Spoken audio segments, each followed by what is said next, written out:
It's 935 K-Day Hip Hop back in the day. And you guys already know, you're like, something's different about Cece. It's because I got my Grillz on right now. We got Paul Wall in the studio, Krush Groove 2022 artist. We are excited about it. Thank you so much. I don't bring these out. I think the last time I wore it was like 4 years ago. Yeah, they shiny. Look they like shiny, right? They shiny. I had to see do you it because you're in the building. That's what's up. Man, thank you so much for being here. We are so excited. Everybody is excited. When we saw you on the lineup, and we've been talking about it a lot on air, and I'm going to be honest, the one person that I keep saying I'm excited is you and Slim Thug. Like you and Slim Thug. It's because it's a treat when we get you out here in Cali and LA. Sure. It's a big treat for us. So I'm super excited. But let's talk about this because I am wearing my Grillz.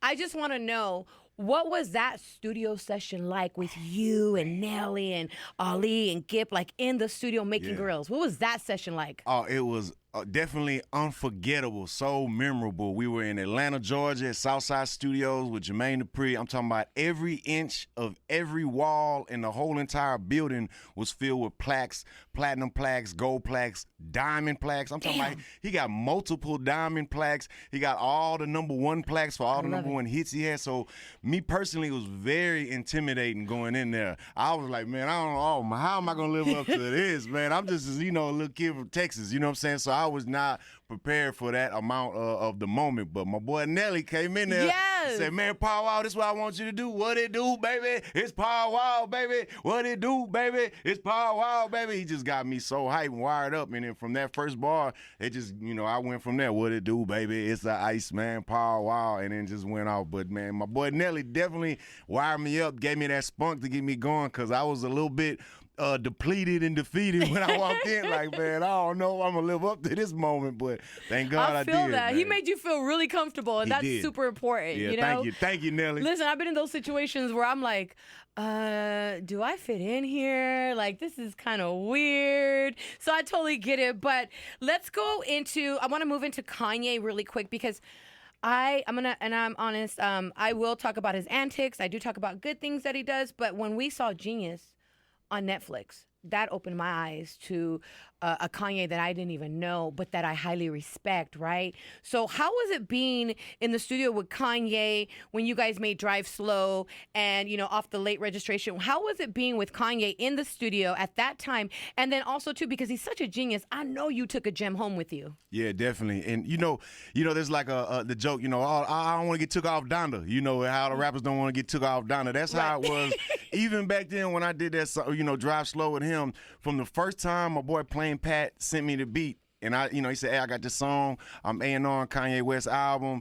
I know he messed with you. You mess with him. Y'all cool, man. I know you made him some Grillz, this and that, man. I asked him if, you down to let Paul Wall do a verse on here, give him an opportunity. He said he's down, but he might not use the song. He might take you off. He might go a whole different direction. He gave me the insurance so I wouldn't be mad if I get took off Donda. Okay, so yeah. So from the jump, I was like, okay, man, ain't no way Kanye putting me on his album. Even back then, he wasn't as, illustrious as he is now, but he still was, at the top of that totem pole, especially compared to me, where I was concerned from my perspective. I was like, man, ain't no way he put me on his album. So I thought it was just, opportunity. Thank you for the opportunity. I know it ain't gonna work out in the end. From the jump, I thought the first time I laid my verse in the studio in Houston, sent it back to him, Plain Pat say, yeah, Kanye like it, but he wants you to lay it out here. He got some other ideas, maybe for a hook or this or that. So I said, bet, no problem. We flew to LA, came out here, we recorded it out here. And in the studio with him, he definitely had all kind of ideas that he just, hey, say this, hey, say that, hey, say this. And not in my verse, but just random phrases that he would want me to say, throughout on the instrumental, like on the hook. And it's like, man, is he going to use any of this? Then you finally hear the song when it's finally done, and you hear little bits and pieces that he might throw in the background that the average person might not catch. But I remember because I was in the studio hearing it, like, oh, damn, he did use that. Right. But man, this man Kanye, when he listened to it, when he put a song out, he going to listen to that thing 10,000 times before he is okay with it. Like, and he has a different type of ear. Yes, I'm talking about he'll change something. If the song's 4 minutes long, you might change something that's the last 5 seconds of the song. Well, he's gonna listen to the entire 4 minutes to see the whole progression and how it's gonna affect the last 5 seconds. He's not gonna just listen to the last minute. He's gonna listen start to finish and then do it again and then do it again and do it again. And you're gonna be like, golly. So somebody like Kanye that's a genius and he is a perfectionist and he'll listen 10,000 times.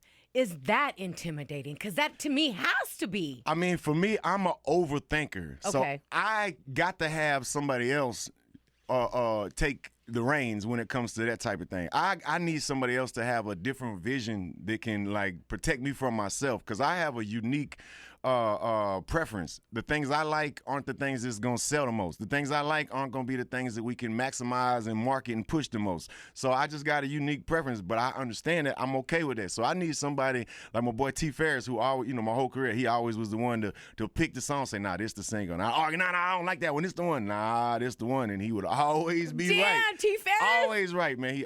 My whole show said everything I'm gonna be performing at Krush Groove was a song he put together.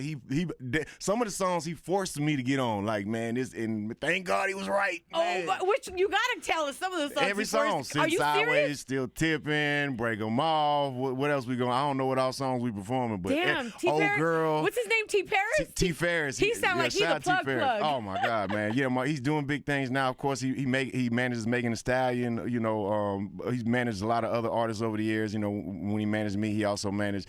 Back in those days, he managed Mike Jones, Lil Kiki, Zero, a bunch of people. He's still my manager, but back in those days, it was. Well, I mean, speaking of Meg Thee Stallion, that remix, Savage, with Beyonce, Meg Thee Stallion, is that how that linked up? Because that remix was fire. I don't know how that came about, but I'm glad it did. I'm glad it did too. Oh man, I'm glad it did. You gave it that I don't know, like that suave swag to it. It was just like that cool, smooth swag. Oh, Beyonce, Megan Thee Stallion, and then it won Grammy. You know what I'm saying? Oh my God, that was a big song, especially for the Houston culture.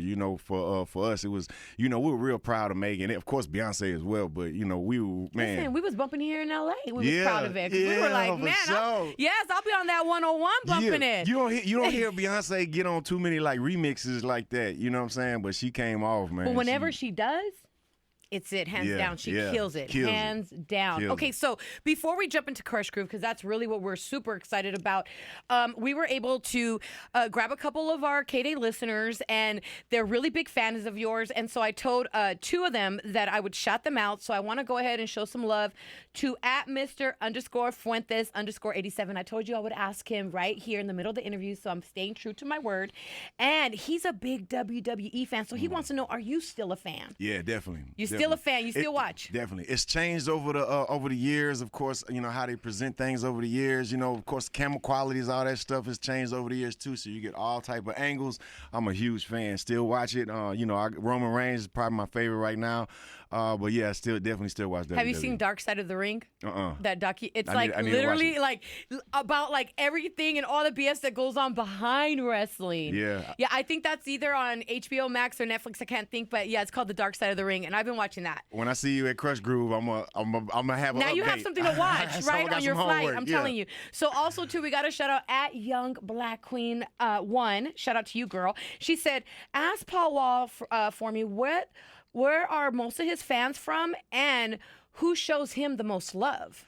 Well, I think statistically, most of my fans are in Texas. They got analytics for these type of things, like who follows me, where the sales come from, where they're based, these type of things. So they got like little technical ways they can, show. But I believe Houston is my #1 market, and Los Angeles is either #2 or #3. Okay. So I would say, where do I get the most love? It's tough. I get a lot of love everywhere. Yeah, so, I'm sure your hometown. But okay, yeah. So let me ask you. This is from @IamCC Valencia. I got a question too. Where's the weirdest love that you got where you're like, dang, they really fuck with me out here? Yeah, probably I would say out of the country in certain areas. Like when we go certain places out of the country, it's like, how do these people even know me? This like English isn't even a language here. It's not even a second or third language, and it'll be played. Like when we do stuff for the USO. like going over to, Iraq or like Kuwait and those type of places. It's crazy over there that there's fans that don't even know the language, but they know every word. They know the beat. They're bouncing. And non-American, non-English speaking, they never even been to America, and they jamming it. It's very inspirational to me to know that, it can travel that far to keep going, because you never know who's jamming you, who's listening to you, or who's inspired by what you're doing. So it's definitely a great thing. Thank you to the fans. That's awesome. So there you go, Young Black Queen 1. All right, so let's talk about Krush Groove, because we're excited here. Now K-Day is the first hip-hop station in the world. Oh, yeah. In the world. Oh, yeah. Yes. So it's legendary. So we've always had our Krush Grooves at the Forum, but this year, for the very first time, we're going to have it at Crypto.com Arena, the house that Kobe built, because it's still the house that Kobe built. So what are you personally, because we all know you as an artist, but just as like Paul Wall, the man, the human being, what are you most excited about for this concert? Oh, the lineup, I would say. I mean, when we got, when we got booked to perform, it was like, oh, well, good. I was about to buy tickets anyway. You know what I'm saying? So we actually did. We got a suite. My homeboy satellite birthday. So we got a suite anyway. I was gonna be there anyway. I love it. Just don't know. I was gonna be there anyway. Okay. I think, other than the lineup though, just performing there, being in so many, Grammys, over the years in the Staples Center, or now the Crypto Arena, or Crypto Center. I never got an opportunity to perform on that stage, but I always got to see it from the crowd. So, to actually be on that stage is definitely something monumental for me that I'm very excited about. I can't wait. And to even be, just to reconnect with your peers, because the fact that you're going to be on stage with Ice Cube and Method Man and Redman and, DJ Quick, Bone Thugs and Harmony, it's almost like a reunion for you guys. Man, yes. You get to see your fam again. Yeah. It's one of them things where, we're going to be on the side of the stage or from backstage watching every show. Like, man, who's next? Who's up next? Man, you done. We performed an hour ago. You can leave. Nah, I ain't going nowhere. Yeah, no. Let me just tell you, Krush Groove, the vibes are cool. The scent is dank. Let me just tell you when it goes down. So it's just another vibe. I'm excited about it. And before you leave, I asked you off camera, I'm getting married. And so I know you're married. Mm-hmm. And I'm super excited to be getting married. First of all, shout out to my fiance.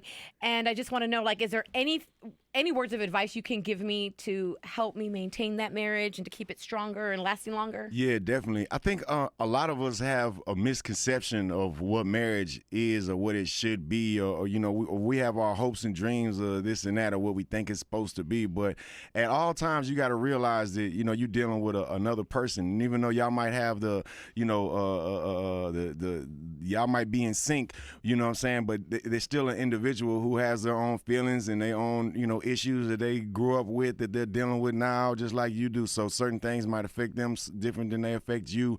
And, there's always that honeymoon period when you're in a relationship, but then there's the honeymoon period when you're married as well. But then after that, it wears off. It's one of them things where you just got to always be open-minded, try to be considerate, always try to put yourself in the other person's, position to see it from their perspective. But just at the end of the day, if you with somebody you love, you with somebody you care about, what are your goals as a couple? Because those things will change over the years. Once you've been married 20 years, there's going to be certain things that you're going to be trying to make, different moves in your life. And, your spouse isn't always on the same page. So it's important to just, keep that communication open at all times. And I'm very prayerful too. So I encourage you, I don't know what your religion or any of that type is, but whatever it is, I just encourage you just to stay prayed up, stay prayerful, with your spouse. Because praying by yourself, that's important, but also praying with them together just for peace and for, success in your marriage and your relationship. It's always going to be a work. I've been married since 05. So what's it, 2022? In October, it'll be 17 years. So, wow. Every year is like a celebration of, we love each other. We're partners, beyond just being spouses. We love our relationship together, in parenting and our kids, and every moment we have together. And as we go to every next stage, it's great to have your best friend there with you, so just keep that friendship alive. Oh, thank you so much. I appreciate that. And we love to laugh together. So I think that helps our relationship a lot. But I'm glad you gave us those words, because we definitely pray. So, and there's my fiance right there. What? Yes, sir. Yes, sir. We are excited. Listen, before you leave though, you said Staples Center, Crypto.com. What do you feel about that name? I love the name, the Crypt Center. You know? The Crypto Center. You know, I love that name. Of course, I thought it was funny that they did like, okay, they changed it to the Crypto Center because you know crypto is like the new thing. Everybody all in the crypto. Right. And like, okay, well, 700 million. are they gonna change it to the NFT yeah. Center next? It's gonna be the NFT.com Center or something. You know, oh man. Yeah, but, that's crazy. You know, it's one of the things like when you grow up watching the Lakers in the Forum, even on TV, and then all of a sudden it's the Lakers at the Staples Center. Or what was it called before? It was called the Staples Center. It was called something else, and then they changed the name to Staples Center. You know, What was it? No, it wasn't the Forum, but that was back. Yeah, Yeah. What did they before the Staples was- Center? Dang, you have us stuff, but we from LA. Well, hold up. See, Yes, okay, yeah. You know, I love LA. I love you got LA. us stuff, and we from LA. We're gonna have to go ahead and Google that. Thank you so much for stopping by, Paul. You're one of the nicest, most humble people, and I know people tell you that, but that's dope to hear again because it always reminds you to stay that way, and you are. So I just want to tell you thank you so much for making the time because I know you came and you took your time, and we just appreciate you. Man, I have so much love for you. Thank you.